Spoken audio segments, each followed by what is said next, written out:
Hey, Alex, talking with Steve Spagnuolo last week, something that he is obviously very fond of is the defensive rotation along the line and keeping fresh legs.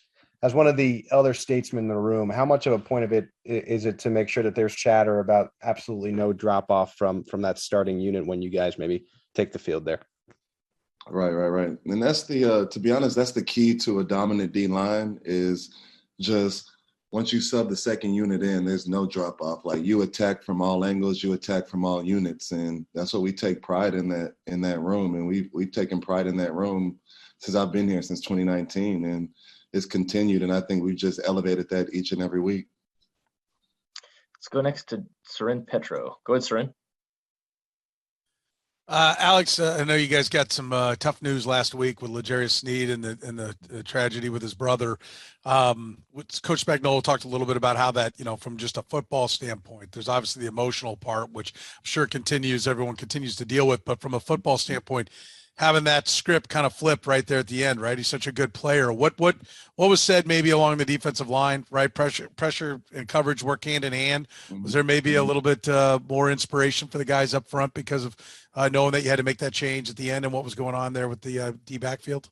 Not necessarily. We're confident in the depth across all units in the D line, whether it's D line, whether it's linebackers, whether that's DBs. It's that next man up mentality. So we knew we'd be fine. Most importantly for us, man, we were just feeling for our brother, man. He was down, he was hurting, and that's what was on our mind, man. Football was separate. To be honest, I don't think anybody had any football thought when it came to LJ missing the game. It was just more about his mentals, his well-being, and that's what we were concerned about. Let's go next to Herbie Teope. Go ahead, Herbie. Hey, Alex, what's going on, man? My dog, what's going on? Hey, obviously the season didn't start out as well for you guys defensively. What gave you the confidence that you would be able to turn it around to what we're seeing now? I think I remember doing an interview with the media, I think right after the Tennessee game, and somebody asked if there was panic within the facility, and I said no. And a lot of people didn't like that response. Back then, the reason why I said no is because we had solutions. We just had to execute those solutions. And I think now we're starting to see that execution, and it's starting to come into fruition. And, we're just proud of what we're putting on tape right now. Let's go next to Darren Smith. Go ahead, Darren. Hey, hope all is well with you. I'm curious, do you all still think that you can keep this type of momentum going on? I mean, obviously the defensive line is healthy. Looking at the first game you all played against the Chargers, you weren't able to force turnovers. You weren't able to give the offense extra possessions. How do you keep the momentum going with what you all have been doing over the last 6 weeks?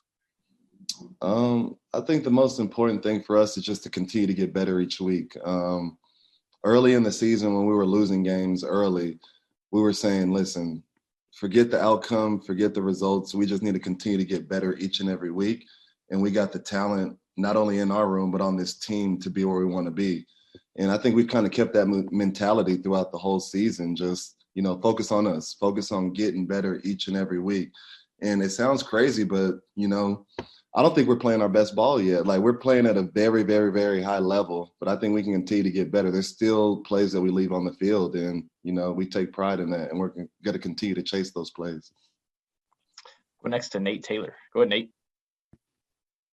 Hey, Alex, thanks for doing this. I wanted to ask you how pass rushing techniques and how you're rushing alongside your teammate sort of evolves as the season progresses, and how you feel like that's gotten better the most, especially during the 6-game winning streak. Right. It takes time to kind of feel what type of rusher everybody is on the D-line. For the most part, this unit has been together for a long time, so we kind of feel each other. But I think you're starting to see Melvin, a new guy on the team, kind of feel what every rusher is doing. I think he had a sack yesterday off of wrapping off Chris, and that wasn't a called game. It was just, a field type of, aspect. And, for him and for everybody else, I think we're just, kind of gluing together and kind of feeling off each other, and it's showing on the field. We'll go next to Matt McMullen. Go ahead, Matt. Hey, Alex, you had a big play on Sunday, that forced fumble on that hit on Derek Carr. Walk us through that play. I think tried to hit Parker with a cross chop. Didn't work, so I spun, wrapped back around, and I think Carr rolled out to my side. And it's one of those plays you dream of where it's like, oh, he doesn't see me and he's running, so I get to hit him as hard as I possibly can without a flag. So it was just one of them plays where it's like everything is coming together, and it's a dream come true for a D lineman. And it showed up big yesterday. Alex, that's all we've got for you today. Appreciate you taking the time for us. Thank you. All right. See ya.